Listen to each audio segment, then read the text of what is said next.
سلام و درود همراهان عزیز. امیدوارم همگی خوب و سلامت و عافیت باشید. و امروز ما خواستیم درباره یک موضوع بسیار جالب 10 عادتی که هرگز افراد موفق انجام نمیدهند برای شما معلومات دهیم و با ما باشید.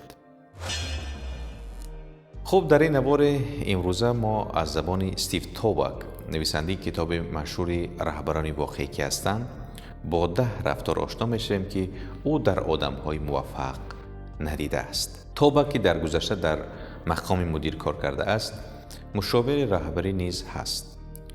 او اینچنین می‌نویسد وقتی با مدیران و رهبران کسب و کارها به عنوان مشاور کار میکنید، حقیقتاً انتخاب ندارد جز این که مشاهده کنید و مدت طولانی موفقیت‌ها و شکست‌ها را از کجا آب میخورند بدانید. یکی از مسائل‌هایی که متوجه شدم این است که آنچه موفقیت یا شکست افراد را تعیین می‌کند ویژگی‌های ذاتی یا عادت‌های شخصیشان نیست، بلکه رفتارشان است. اگر قصد انجام کار بزرگی را در مدت طولانی دارید، ممکن است بخواهید نگاه عمیق و دقیق در آینه به خودتان بیاندازید و ببینید آیا هیچ کدام از رفتارهای محدود کننده کسب و کار که در ادامه ما برای شما پیشکش میکنیم برای رفتار شما هم تعلق دارند یا نه. یکم این زودباوری است. خب فرض کنیم که همه ما به تجربه و زودباور به دنیا می آییم، اما هرچی زودتر به زیرکی و شک رو بیاورید بهتر می توانید پیشرفت کنید. دلیل ساده برای این مسئله وجود دارد. ساده لفظ و نادانها پیروز نمی شوند. یاد بگیرید به هر چیزی که می شنوید یا می خوانید به دیده شک بنگرید و همیشه منبع خبر را بررسی کنید. دوم، وحشت زدگی. وجودی موقعیت‌های پرنیرو در دنیای کسب و کار عادی است. تقریباً هرگز برنامه آنطوری که باید پیش نمی‌روند و بارها همه چیز به شدت خراب می‌شوند. در چنین موقعیت‌ها وحشت زدگی بروز می‌کند. در شرایط بحرانی اگر نتوانید ادرنالین را که بدنتان را در پاسخ قبول ندارد کنترل کنید و آرامشتان را از دست بدهید، تقریباً قافیه را باختید. سوم، تعصب. شوقمندی محرک بزرگی برای دستیابی به موفقیت است، اما وقتی از مرز آرزو به سمت تعصب عبور میکنید به ضررتان تمام خواهد شد. بارها و بارها این اتفاق را مشاهده کردند. تعصب سببی به سمت درک ما از واقعیت، دلیل رنجش و تصمیم گیری های بد می شود. چهارم، تنبلی است. آدم‌هایی که برای رسیدن به هدف‌های بزرگ به پیش می‌روند این حقیقت اساسی را هم می‌دانند که کامیابی نیازمند کار سخت در مدت طولانی است. دلیل اینکه آنها همیشه تا این حد متمرکز و منظمند همین است. بیشتر آدم‌ها سست و بی‌حالند و دلیلش هم این که بیشتر آدم‌ها به چیزهای بزرگ نمی‌رسند همین است، به همین سادگی. پنجم، فکر کردن بر راه حل‌های موقتی و آسان.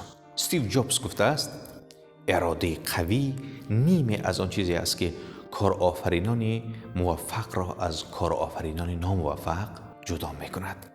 و اگر برای کاری که می‌کنید اشتیاق نداشته باشید، یعنی خواهش نداشته باشید، به آن نمی‌چسبید. این روزا آدم‌های زیادی طالب لذت‌های زیادی هستند، اما این ذهنیت برای رسیدن به موفقیت راه میانبر نمی سازد. ششم، بیرون ریزی. انتقال هر احساسی که با آن دست و پنجه نرم می‌کنید، حسادت، شرم، حقارت، حق به جانب بودن و غیره با آدم‌هایی که با آنها کار می‌کنید و بیرون ریزی آنها به عصبانیت نه تنها شما و اطرافیانتان را رنجیده می‌کند، بلکه باعث از دست دادن شغلتان هم خواهد شد. هفتم، خودخواهی. اگر طوری رفتار میکنید که گویا محوری دنیا هستید و دنیا دور شما میگردد، به نفعتان است که یاد بگیرید این وضع را زود تغییر بدهید.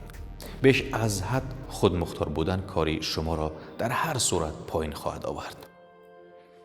کسب و کار راجع به شما نیست، راجع به کسب کار است، راجع به تجربه مشتریان محصولات شماست. فراموش نکنه در این رابطه کی در خدمت چگونه کسی است.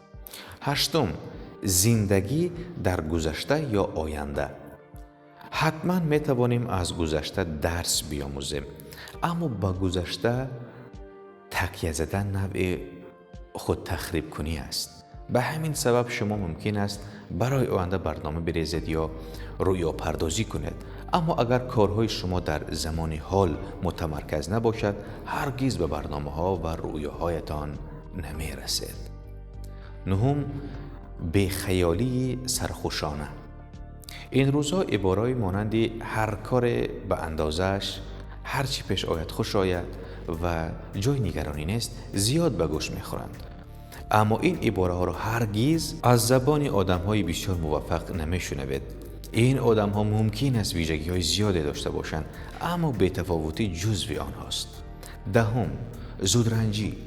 اگر آنقدر نازک رنج هستید که با هر انتقاد ناراحت می شوید و هر مسئله کوچکی به شما بر می خورد، سفری سخت در دنیای کسب و کار در انتظارتان است. برای خوش‌طبعی و فروتنی راهبران کسب و کارها دلیل خوب وجود دارد.